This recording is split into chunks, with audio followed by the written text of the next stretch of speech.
Hello all and welcome to what went wrong channel by తైవ్యూ. ప్రతి cinema పిచ్చోళ్ళకి ఉండే ఒక ఇదేంటంటే ఒక సినిమాని మీకు ఇచ్చేసి సేమ్ ఐడియాస్ యూస్ చేసి మీ వెర్షన్ రాసేయండి అంటే మన ఓన్ వెర్షన్ ఒకటి క్రియేట్ చేసేస్తాం. ఎందుకంటే సరదా ఫన్. ఒక నలుగురు సినిమా పిచ్చోళ్ళు కలిస్తే ఖచ్చితంగా ఈ పని చేస్తాం. అప్పుడే మాకు అనిపించింది, అరే అసలు మన ఛానల్లో ఇలాంటి సిరీస్ ఎందుకు స్టార్ట్ చేయకూడదని చెప్పి. యూజువల్లీ మేము సినిమాలకి వాట్ వెంట్ రాంగ్ అని చేస్తూ ఉంటాం, కానీ ఇది అలా కాదు. అసలు ఒక స్టోరీ అండ్ అందులో ఉన్న ఐడియాస్ యూజ్ చేసుకుని ఇంకొక డిఫరెంట్ వెర్షన్ ఆఫ్ మూవీని ఎలా రాయగలం అని ఒక చిన్న ఫన్ ఎక్సర్సైజ్ అంతే. అలా ఈసారి మేము ఎంచుకున్న మూవీ పెద్ది. రీసెంట్ టైమ్స్ లో చాలా మిక్స్డ్ టాక్ నడిచిన సినిమాల్లో పెద్ది కూడా ఒకటి. లవ్ ట్రాక్ మీద క్రిటిసిజం వచ్చింది, రన్ టైం ఎక్కువైంది, సరిగ్గా యూజ్ చేసుకోలేదు అనిపించింది, ఎడిటింగ్ తేడా కొట్టింది, కొన్ని క్యారెక్టర్స్ కనెక్ట్ అవ్వాల్సినంతగా అవ్వట్లేదు. మేజర్ క్రిటిసిజమ్స్ అయితే ఇవే వచ్చాయి. సో ఇప్పుడు సేమ్ స్టోరీ అండ్ ఐడియాస్ నాకు ఇచ్చేసి పెద్దిని రాయమంటే నేను ఎట్లా రాస్తా? This is Peddi re return. Peddi సినిమాని అందరూ స్పోర్ట్స్ డ్రామాలో చూస్తున్నారు. నేను అనుకునేది ఏంటంటే ఈ పర్స్పెక్టివ్ అంత ప్రొడక్టివ్ కాదని చెప్పి.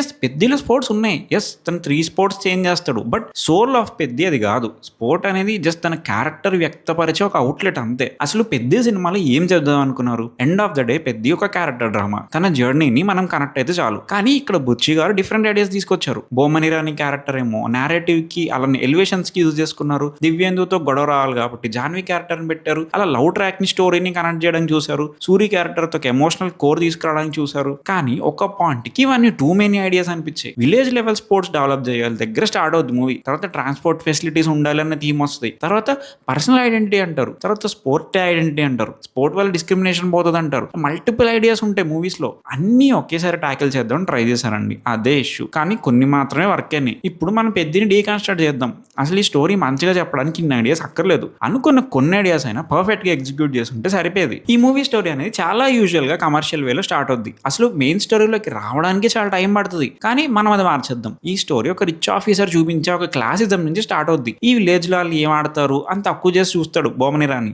అసలు ఆఫీసర్ నార్త్ నుంచి స్టార్ట్ అయ్యి ఊరికి వచ్చి సెలెక్టర్స్ గ్రౌండ్ కి వచ్చి మళ్ళీ అక్కడ అందరినీ పెద్ద గురించి అడిగి ఇదంతా చాలా టైం తీసుకుంటది. అసలు అంత అక్కర్లేదు కూడా. ఈ సీన్స్ అన్ని కండెన్స్ చేసేయచ్చు. పై స్క్రీన్ ప్లే ప్యాటర్న్ కూడా చాలా ఓల్డ్ అయిపోయిందండి. ఏదో ఒక సైడ్ క్యారెక్టర్ వచ్చేసి హీరోకి ఎలివేషన్ వేయడం, తర్వాత ఫ్లాష్ బ్యాక్ లో అవన్నీ చెప్పడం. ఇంకా అన్నాళ్ళు అసలు ఈ ఫ్లాష్ బ్యాక్ నారేషన్ వద్దు. డైరెక్ట్ గా క్యారెక్టర్ ఇంట్రోతో స్టార్ట్ అవుతుంది. ఆ క్రికెట్ మ్యాచ్ నుండే స్టార్ట్ అవుద్ది. ఇక్కడే మీకు ఆల్మోస్ట్ 10 minutes సేవ్ అయిపోతాయి. ఇంకా పెద్ద క్యారెక్టర్ తీసుకొస్తారు.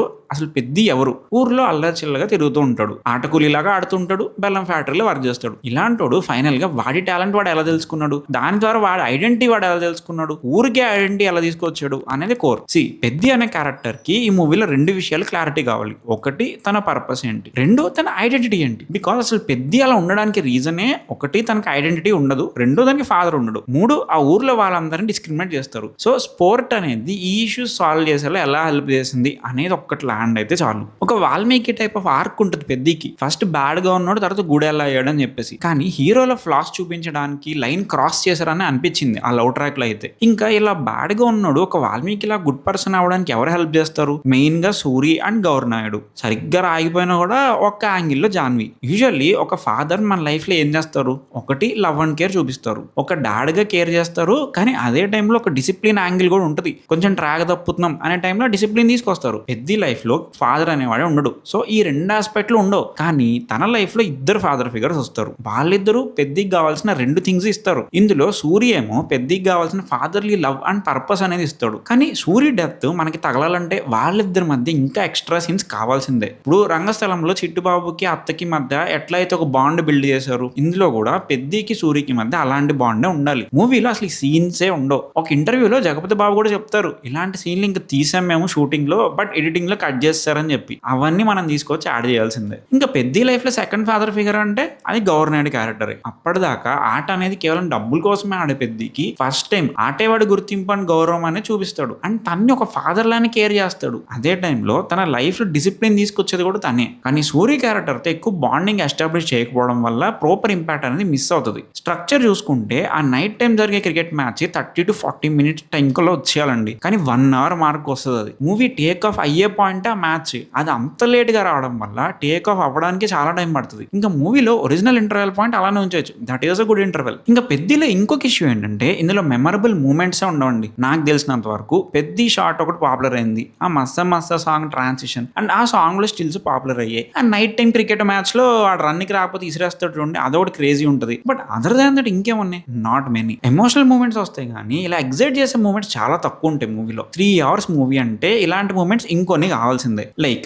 హీరోయిన్ సేవ్ చేసే ఫైట్ తీసుకుందాం, బ్యాడ్ కొరియోగ్రఫీ ఉంటుంది, క్లియర్ గా టూ మచ్ వైరల్ యూజ్ చేస్తారని అర్థమైపోతుంది. నేను చెప్పేది ఏంటంటే ఒక ఐడియా ల్యాండ్ అవడానికి ఫస్ట్ ఆ ఐడియాని ఎలా బిల్డ్ చేస్తున్నాం. ఫర్ సపోజ్ ఫేస్ కనిపించకుండా టార్చ్ లైట్ యూజ్ చేస్తాడు, అది చాలా ర్యాండమ్ గా యూజ్ చేసాడు అనిపిస్తుంది. కానీ ఒకవేళ సేమ్ హీరో ఏ మైనింగ్ అలాంటి చేసే క్యారెక్టర్ అయి ఉంటే, మైనింగ్ హెల్మెట్ ని అట్లా యూజ్ చేసి ఉంటే, ఆ ఇంపాక్ట్ అనేది చాలా డిఫరెంట్ గా ల్యాండ్ అయ్యేది. ఆడియన్స్ కి సర్ప్రైజ్ వచ్చేది, అరే దీన్ని ఇలా యూజ్ చేశారా, ఇలా కూడా వాడచ్చా అని సర్ప్రైజ్ అయ్యేవాళ్ళు. అలానే ఈ సేమ్ ఫైట్ లో ఫేస్ కనిపించకూడదు కాబట్టి చిరుత రిఫరెన్స్ కూడా తీసుకురావచ్చు, ఒక నైస్ కాల్ బ్యాక్ అయ్యేది. కానీ అది కూడా తెలియదు. అలానే హీరోయిన్ తనకి తానే తాళి కట్టేసుకుంటుంది. యాక్చువల్లీ బ్యూటిఫుల్ మూమెంట్, కానీ జీరో సెటప్ ఉంటుంది. అసలు వాళ్ళు ఎప్పుడు క్లోజ్ అయ్యారో తెలియదు, ఎప్పుడు లవ్ చేసుకున్నారో తెలియదు. సో ఈ మూమెంట్ అస్సలు ల్యాండ్ అవ్వదు. కంపేర్ చేస్తూ చిట్టిబాబు అండ్ రామలక్ష్మి, వాళ్ళ లవ్ అనేది స్లోగా బిల్డ్ అవుతుంది. క్యూటెస్ట్ సీన్ అంటే ఎట్లా ఫ్లర్ట్ చేసుకోవాలని చెప్పేసి ముందే రిహార్సల్ వేసుకుంటారు ఇద్దరు. తనకి వినపడదు అనే థింగ్ ని యూజ్ చేసుకుని ఒక బ్యూటిఫుల్ మూమెంట్ క్రియేట్ చేస్తారు సుకుమార్. అలాంటి ఒక మూమెంట్ పెద్ద లవ్ ట్రాక్ లో ఎక్కడ ఉండదు. స్పీకింగ్ ఆఫ్ లవ్ ట్రాక్, ఈ మూవీకి మేజర్ క్రిటిసిజం వచ్చింది లవ్ ట్రాక్ వల్లనే. ఇప్పుడు రంగస్థలంలో లవ్ ట్రాక్ ఎందుకు వర్క్ అయిందంటే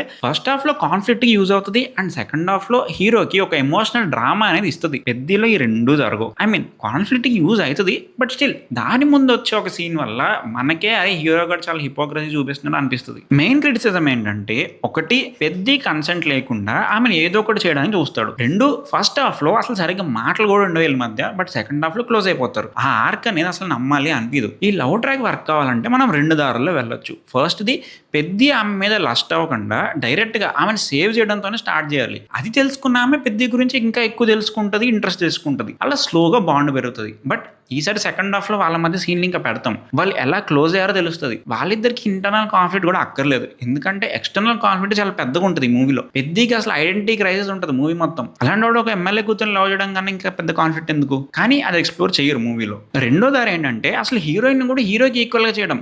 వీడు ఆమెను ఎంత డిజైర్ చేస్తున్నాడో ఆమె కూడా వీడిని అంతే డిజైర్ చేయాలి అండ్ ఎక్స్ప్లిసిట్ గా కన్సెంట్ అనేది ఇచ్చాకే ఏదైనా స్టార్ట్ అవ్వాలి. దీనికి మెయిన్ ఎగ్జాంపుల్ పుష్పలో లవ్ ట్రాకే. కానీ I don't know why Telugu writers are so scared to write a woman owning her sexuality. I mean, male characters obviously do it in multiple movies, but ఒక అమ్మాయి same గా చేయాలని రాయడానికి everyone scared. అడిగే man is just funny I guess. Moving on, Divya అనే character కూడా wasted అనిపించిందండి. తనకు ఆల్రెడీ మిర్జాపూర్ బ్యాగేజ్ అనేది ఒకటి ఉంది. సో ఒక లెవెల్ ఆఫ్ ఎక్స్పెక్టేషన్ ఉంటుంది ఆ క్యారెక్టర్ నుంచి, అది రీచ్ అవ్వలేదు. ప్లస్ అసలు లోకల్ అబ్బాయికి సెట్ అవ్వలేదు. తన ఆర్క్ కూడా అంత కన్విన్సింగ్ ఉండదు. ఫస్ట్ హాఫ్ లో అంత విలన్ లా ఉన్నాడు, లాస్ట్ కి మంచోడు అయిపోతాడు. ఎందుకు చేంజ్ చేయడం చూపించలేదు. ఇంకా బొమ్మని రాణి క్యారెక్టర్ దగ్గరకు వస్తే టు బి ఆనెస్ట్ ఈ మూవీకి ఆ క్యారెక్టర్ అంత నెసెసరీ కాదు. కానీ ఆ క్యారెక్టర్ కు పర్పస్ ఉంది. నారేటివ్ డివైస్ లో యూజ్ చేసుకోవడమే కాదు, అసలు ఎంపతి లేకుండా విలేజ్ వాళ్ళని చులకనగా చూసే ఒక మనిషి సినిమా ఎండ్ అయ్యేసరికి వాళ్ళు ఎంత కష్టపడుతున్నారు ఏంటి అని తెలుసుకుంటాడు. సో ఒక ఆర్క్ అయితే ఇచ్చారు ఈ క్యారెక్టర్ కి. కానీ ఈ క్యారెక్టర్ ని ఆ రొటీన్ గా ఫ్లాష్ బ్యాక్ లో నేరేషన్ కి యూజ్ చేయడానికి యూజ్ చేసుకోవడం అవుట్డేట్ అనిపించింది. మేబీ స్టోరీ మధ్యలో ఒక పార్ట్ లాగా వచ్చి ఉంటే ఇంకా బాగుండేదేమో. బికాస్ మీరు జల్సా మూవీ తీసుకుంటే అందులో కూడా